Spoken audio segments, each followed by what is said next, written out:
أعوذ بالله من الشيطان الرجيم. بسم الله الرحمن الرحيم. واقتلوهم حيث ثقفتموهم وأخرجوهم من حيث أخرجوكم والفتنة أشد من القتل ولا تقاتلوهم عند المسجد الحرام حتى يقاتلوكم فيه فإن قاتلوكم فاقتلوهم كذلك جزاء الكافرين.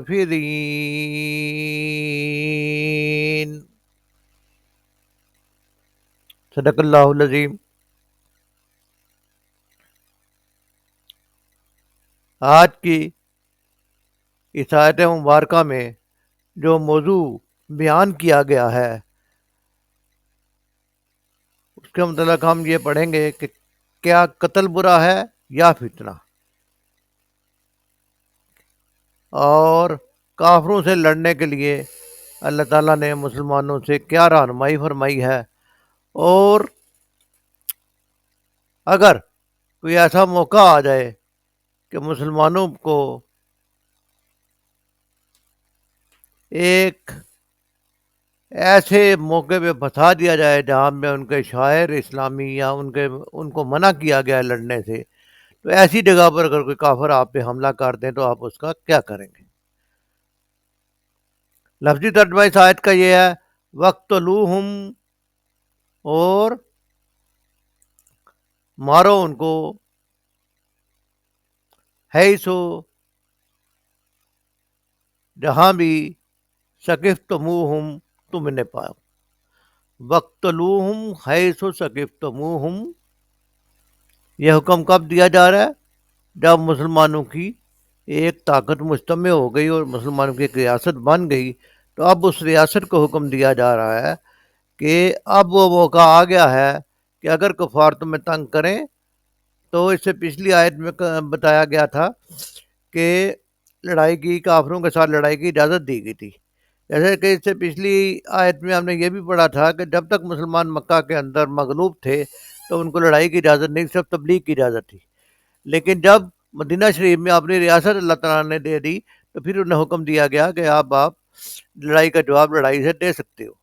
تو اسی بات کو آگے بڑھاتے ہوئے یہاں بیان کیا جا رہا ہے وَاقْتُلُوهُمْ حَيْثُ ثَقِفْتُمُوهُمْ، انہیں مار ڈالو جہاں بھی تم انہیں پاؤ. کن کو؟ جو تمہیں مارے. وَأَخْرِجُوهُمْ، اور انہیں نکال دو، مِنْ حَيْثُ، جہاں سے، أَخْرَجُوكُمْ، ان تمہیں نکالا ہے. اور کن کو مارنے کا حکم ہے؟ جو فتنہ پھیلا رہے ہیں. وَالْفِتْنَةُ أَشَدُّ مِنَ الْقَتْلِ، اور فتنہ جو ہے اشد، زیادہ سنگین ہے، من القتل. والفتنة اشد من القتل، فتنہ زیادہ سنگین ہے قتل سے. والمن، اور فتنہ، من فتنہ اشد، زیادہ سنگین ہے، من القتل، قتل سے. لیکن ساتھ ہی اللہ تعالیٰ نے بائنڈنگ لگائی، ولا، اور نہیں، تو قاتلوہم، ان سے لڑو، ان دل مسجد الحرام، مسجد حرام کے پاس، یعنی خانہ کعبہ کے پاس ان کافروں سے مت لڑو. حتیٰ، یہاں تک کہ، یقاتلوکم، وہ تم سے لڑیں، فی ہے، اس میں، یعنی کافروں سے خود بہت لڑائی نہ کرو، لیکن اگر وہ حرم کا احترام نہیں کرتے تو وہاں بھی ان کو، مسلمانوں کو جواب دینے کی اجازت ہے. اگر کافر وہاں پہ لڑے تو تم بھی ان سے مقابلہ کرو. فائن، بس اگر، قاتلوکم، وہ تم سے لڑے، فقتلوہم، تو تم ان سے لڑو.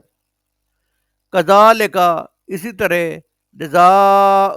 جزا ہے یا سزا ہے، الکافرین، کافروں کے لیے. فَإِن قَاتَلُوكُمْ فَاقْتُلُوهُمْ، اگر وہ تم سے لڑے تو تم ان سے لڑو. کذالک جزاء الکافرین، اسی طرح سزا ہے کافروں کی. وَاقْتُلُوهُمْ حَيْثُ ثَقِفْتُمُوهُمْ وَأَخْرِجُوهُمْ مِنْ حَيْثُ أَخْرَجُوكُمْ وَالْفِتْنَةُ أَشَدُّ مِنَ الْقَتْلِ، اور انہیں قتل کرو جہاں بھی تم ان کو پاؤ، اور ان کو نکال دو جہاں سے انہوں نے تمہیں نکالا ہے، یعنی مکہ سے مسلمانوں کو نکال دیا گیا تھا، تو اب مکہ چونکہ مسلمانوں کی سرزمین تھی، اللہ کا گھر تھا، تو اب حکم دیا جا رہا ہے کہ تم مکہ میں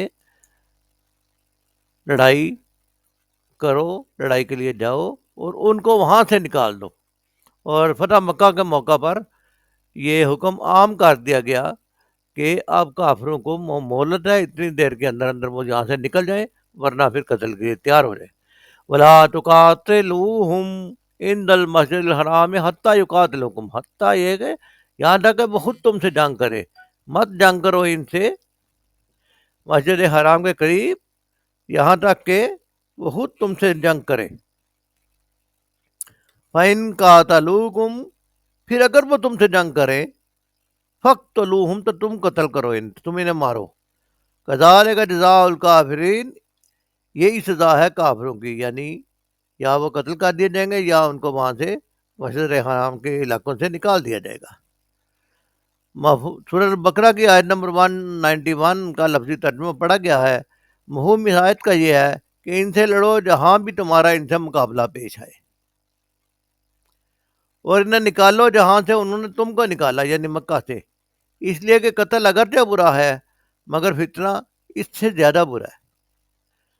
اور مسجد حرام کے قریب جب تک وہ تم سے نہ لڑے تم بھی نہ لڑو، مگر جب